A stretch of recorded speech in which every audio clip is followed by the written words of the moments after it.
Hello everyone! Welcome to PSO2 NGS Recap, the series where I recap content updates from PSO2 and NGS, one semester at a time. As always, I will be compiling publicly available data from the official Japanese PSO2 website, while elaborating on some things which are lost to time. In this episode, we will be taking a look at the third semester of PSO2 and NGS. So, without further ado, let's start the video. We begin on the 24th of July.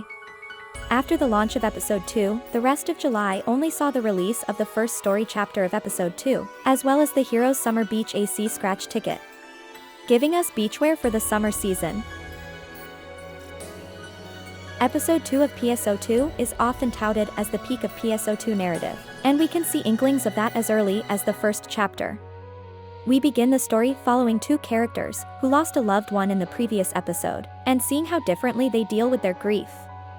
Echo tries to become stronger, so that the people she cares about don't have to sacrifice themselves for her, while Theodore blames it all on his lack of power, and at the first proposal of receiving more power, he agrees.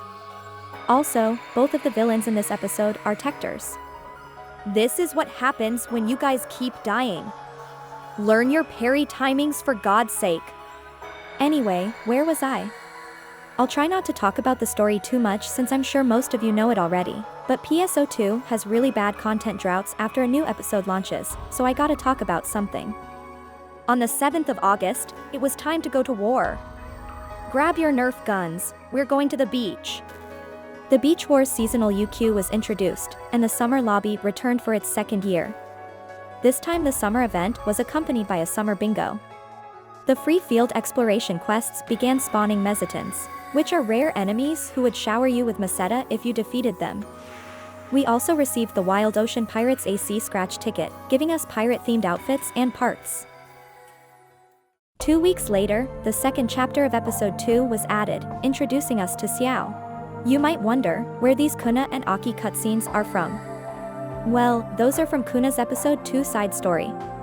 It was unfortunately cut when matter boards were removed. Aki in general was horribly butchered as a character from this story overhaul. Alliance rooms received the beach design, and you can now assign Alliance accessories. Unfortunately, they'd overwrite one of your existing accessories. You couldn't use this system to wear more than what you were normally allowed to. We also received the Endless Summer Collection, with even more beachwear.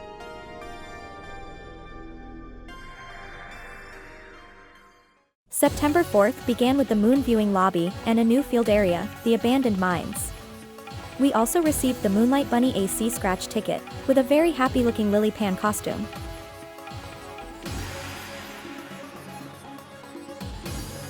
Three weeks later, we received the third chapter of Episode 2, and more improvements to Alliance quarters. The bulletin board was introduced and a new Mine Alliance room was added. We also received the Autumn Sports Festival AC scratch ticket, giving us outfits you'd expect to wear at a Japanese school during PE. October 9th kicked things off by introducing the super hard difficulty. This was followed up by a level cap increased to 65, as well as level 16 PA discs. These PA discs would bizarrely spike in power much more than the previous ones. I guess SEGA saw this as a gameplay incentive to keep grinding in super hard quests. In order to help with the ever-growing need for EXP, Tegami Kazuchi was introduced. We also received the Ultimate Fighter AC scratch ticket, giving us fighter-themed outfits and cast parts. 2 weeks later, the Halloween lobby returned, accompanied by a Halloween bingo. The seasonal UQ, Trick or Treat, returned with its second iteration as well. The Magical Dark Phantasy AC scratch ticket featured outfits from the Madoka Magica anime series. You could dress up as Madoka Kaname or Hamura Akemi, and your mag could take on the form of Kyubey. Unfortunately, the other girls wouldn't make an appearance in this scratch, which is a bit of a bummer. On November 13th, the new Seabed field area was released, and introduced a new PA for katana and bow. We also received the Aerial Gunner AC scratch ticket, giving us gunner-themed outfits and cast parts. 2 weeks later, a new UQ released, Cradle of Darkness, and all-time attack quests received the super hard difficulty. Luckily, SEGA wasn't crazy enough to give Clotho new super hard tacos for each quest. Could you imagine? The Phantasm Artifact AC scratch ticket featured outfits from the Fate series. Rin, Alia, Arturia, Archer and Gilgamesh were all present along with their weapon camo. This scratch was really packed if you were a fan of the series. Unfortunately, neither this nor the Madoka scratch made it over to PSO2 Global. And speaking of collaborations, Ingenua recently made a full recap of every single collaboration PSO2 ever had. I highly recommend giving it a watch. On December 11th, the Christmas lobby returned, alongside a new Merry Christmas on Ice seasonal UQ, accompanied by the Christmas bingo. We also received the Very Merry Christmas AC scratch ticket, bringing us Very Merry Christmas costumes.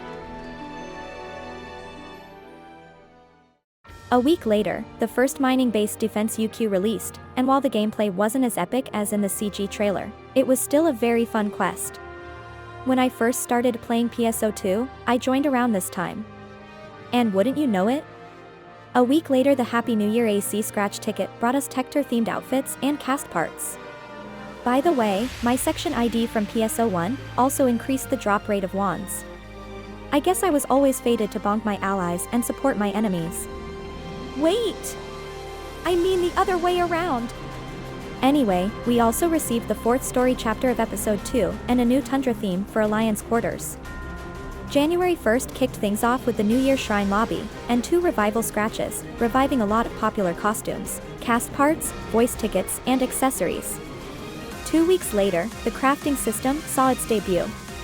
It launched with the weapon extension and technique customization systems. The weapon extension system is sort of an early version of the current NGS limit break system. With it, you could improve the stats of a lower rarity weapon, and ideally make it more competitive with what's best in slot. Weapon extension would completely override your weapon stats and equip requirements with predetermined ones. This meant that you could run into a situation where you could no longer equip your extended weapon, due to the new equip requirements. And there was a far heavier cost to this system. If you paid attention during the first part of the recap, the next question should be easy.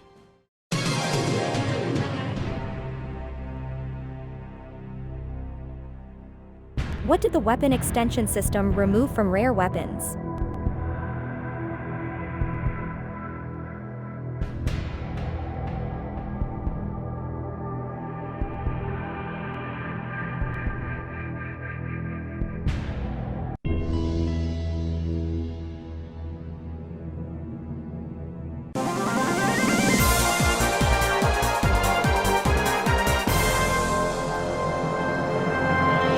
Correct. The weapon extension system removed the hidden dexterity bonus. This meant that extending your weapon turned the damage variance from 90 to 100%, to a depressing 55 to 100%. I think the devs did this because they realized the hidden dexterity bonus invalidates too many mechanics. Nobody cared about the dexterity stat, and nobody cared about critical hits either. Since there was no bonus damage associated with crits like in NGS. This system was kind of dead on arrival. The crafting system also had technique customization. Now, this little system made playing tech classes an absolute nightmare. Each technique had 2 different options, each with different benefits and drawbacks. Not only was a good chunk of your damage locked behind a secondary system, but it was also RNG. Weapon extending sucked, but at least it was ignorable. Technique customization sucked and was mandatory. Also keep in mind that Type 0 techniques and PA weren't added until Episode 4. The Tector meta had abandoned offensive techniques entirely and went Tector Hunter, so it was really just Force players who suffered from this system. But that's about it for PSO2's 3rd semester. Let's take a look at NGS next. We start out on the 15th of June. Immediately, NGS was introduced to its first memorable villain. I'm not talking about ancient enemies, though they were introduced this week as well. No, I am talking about Reso. Her Blizzardium exchange shop was pure horror. It'd take 150 Blizzardium, 900 icicle orbs and 60 icicle cubes just to get 1 Kaisar weapon. You were guaranteed at least 27 Blizzardium weekly, but you could get some from the ice containers as well. Let's say you get 30 weekly. That means it would take 5 weeks just to farm a single Kaisar weapon. And if you wanted to use the multi-weapon system, you had to farm this twice. Kaisar was unfortunately a 7-star weapon, and every 6-star weapon felt immediately outclassed by them. And that's not even mentioning the Rugged Weapon series, which had a very low drop rate and was even stronger than Kaisar. The funniest bit is that even with how much effort Kaisar required to build, it got power crept shortly after most people finished grinding for it. SEGA can truly be evil sometimes. Anyway, on June 15th we also received the refined form for SG Scratch Ticket. By the way, for the sake of brevity, I will stop mentioning new Mission Pass seasons as I usually don't have much to say about them. We get one each month after all. If I mention a new SG ticket, just assume there is a Mission Pass to accompany it. A 4-player version of the Dark Falls UQ released the following week, in the form of a trigger you could only buy from Tim's newly added Alliance Badge Exchange. This quest had revamped attack patterns and a slightly remixed version of Meteorn's song as well as a death penalty. It was a moderately difficult fight and the most fun I've had with NGS up till that point. We also received the second Original Creations AC Scratch Ticket, featuring more player-designed cosmetics. July 6th kicked things off with the PSO2 10th anniversary event. The event featured a new temporary special scratch ticket, which had NGS spec versions of Matoi's Innocent Cluster outfit and Persona's outfit. Innocent Cluster is my favorite outfit, so you could bet your Enmaseta that I grinded this event until everything was account bound. That's what I was talking about last anniversary event. Less paid scratches, more gameplay rewards. South Elio received a field race and the Peregrine-style AC scratch ticket was released as well, giving us Japanese-styled outfits and cast parts. The following week we received a new limited-time quest. It featured Rockbear Geo as well as Emp Rappy and the all-new Great Rappy.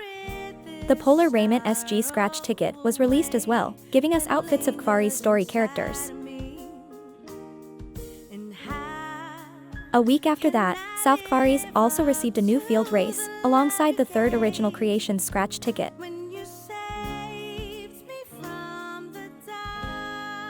The Stellar Grace World Trials showered us with SG the following week.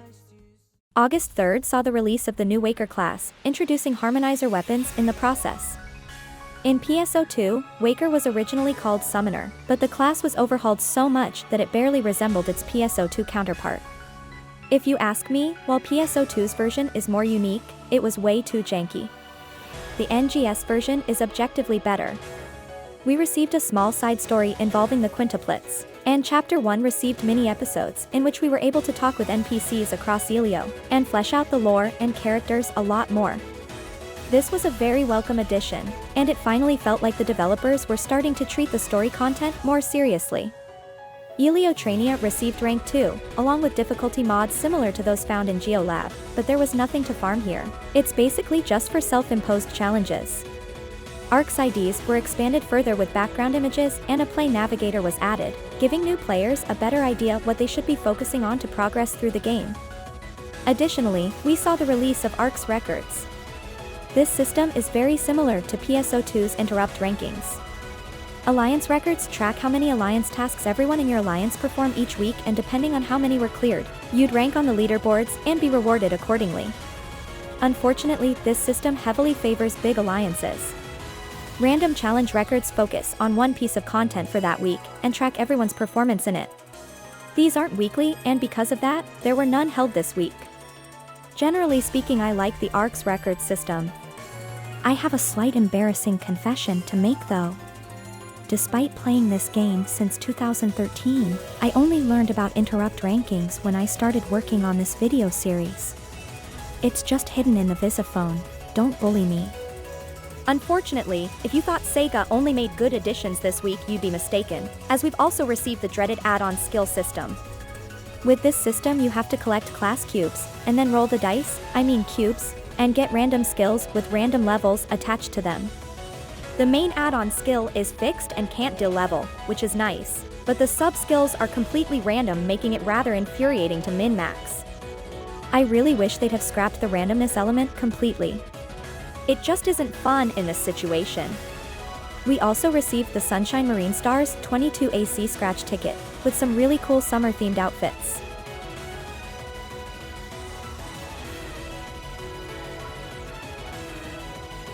We also received the Waker Comparison SG scratch ticket and, oh my god. 2 weeks later, we received a new quest type, Trainee Advance, Cannonball Rumble. It focuses on the throw mechanic, introduced in Quarries, and you need to strike a fine balance between killing enemies and breaking targets within the allotted time. You'd be rewarded with class cubes, the new super augments, and a few cosmetic items. Random Arcs records began, and the first content to ever be blessed by this system was the Geometric Labyrinth. Each class had its separate solo rankings. We also received the 5th Refined Form SG Scratch ticket, giving us more outfits from Episode 4. Mining Rig Defense Quarries released the following week, featuring the all-new boss enemy, Vardias. NGS also collaborated with a bunch of VTubers from HoloLive Productions. Can't really tell you much about them because I don't watch VTubers, I'm sorry. However, Popona was included in that scratch as well. Popona started out as the official VTuber for the game Adola, a Phantasy Star Saga. Unfortunately, that game shut down, so now she is the official NGS VTuber. And that's where my knowledge about her runs dry. On September 7th, the Moon Gazing event returned with a new LTQ, Moonlight Invasion. This LTQ was a bit neat because it recreated events that happened a few years prior to the game. As a result, we'd get a little bit of new dialogue from Dad. I mean, Garoa. We also got the Moonlight Sanctuary 22 AC scratch ticket this week, with more traditional Japanese garments. A new Cannonball Strike quest was introduced the following week. This one is a bit more competitive, as it featured difficulty modifiers in order to boost the amount of points you received. We also received the 6th Refined Form SG Scratch ticket, featuring cast parts from that class I can't pronounce. A week later, Central Elio and Raytem received new field races, and the Aerial Defenders 22 AC Scratch ticket released as well. Random Arcs records were held for Cannonball Strike the following week. This time tracking a full party and the Stellar Grace event took place, wrapping up the updates for September. October was packed. On the 5th, the level cap increased to 65, and new ranks were added to all Raytem quests. PSE bursts now had a chance of triggering PSE Burst Forte, which spawned golden enemies exclusively. On top of that, Chapter 2 mini-episodes were added, fleshing out more of the lore and characters of Raytem. If there are two characters who benefited the most out of these mini-episodes, it's Dozer and Hottie. I really enjoyed learning more about those two. The Arcs ID system received new backgrounds and vertical camera rotation, giving you more freedom in designing your selfie for the card. NGS collaborated with Melty Blood, bringing us outfits of a few characters I know very little about, but most importantly Arcuade. Why is she so important? Well, Nako Arc cosplays, of course. A week later, new ranks were added to all Quarries quests. Arcs records were held for various field races, though unfortunately one of them had to be cancelled, because Wand was buffed so hard earlier this month, that it actually broke. We also received the 7th Refined Form SG Scratch ticket. A week after that, it was Elio's turn to receive new ranks. The Monster Masquerade 22 AC Scratch ticket was released as well, featuring more spooky outfits. To finish off the updates in October, we received a new Trainee Advance quest, Ordinal Tower. The first 6 floors are nothing to write home about, but the 7th floor was actually interesting. The way this tower works is that there are 3 bosses in the tower, Bujin, Kalkundo, and Am's Quarries. Depending on which 2 bosses you kill, a door will open to a secret boss, in this case Vardia's and Frostal's sword. There are also many secrets throughout the area that can unlock Blastocyne or generally benefit your party in clearing this quest.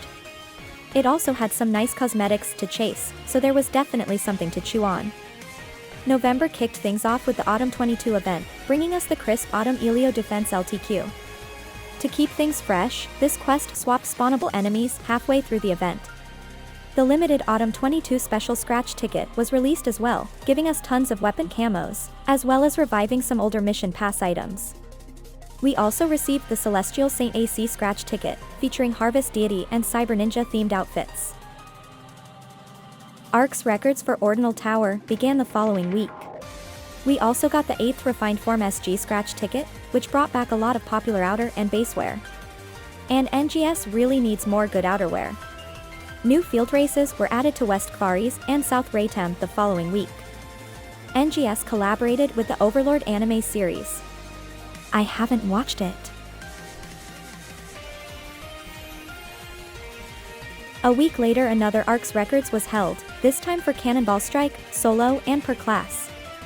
We also received the Snug Style AC Scratch ticket, wrapping up the updates for November.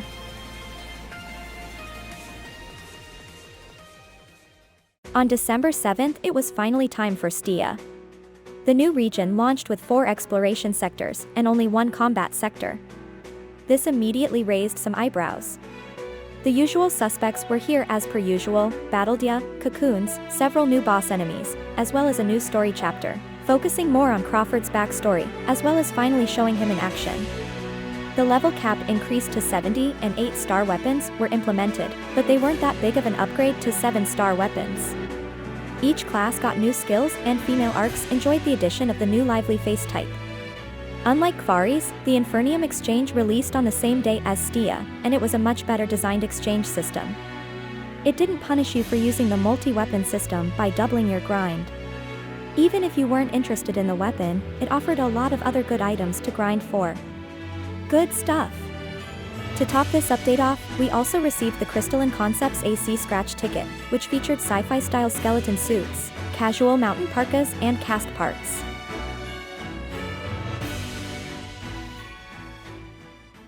And that wraps up the 3rd semester for NGS.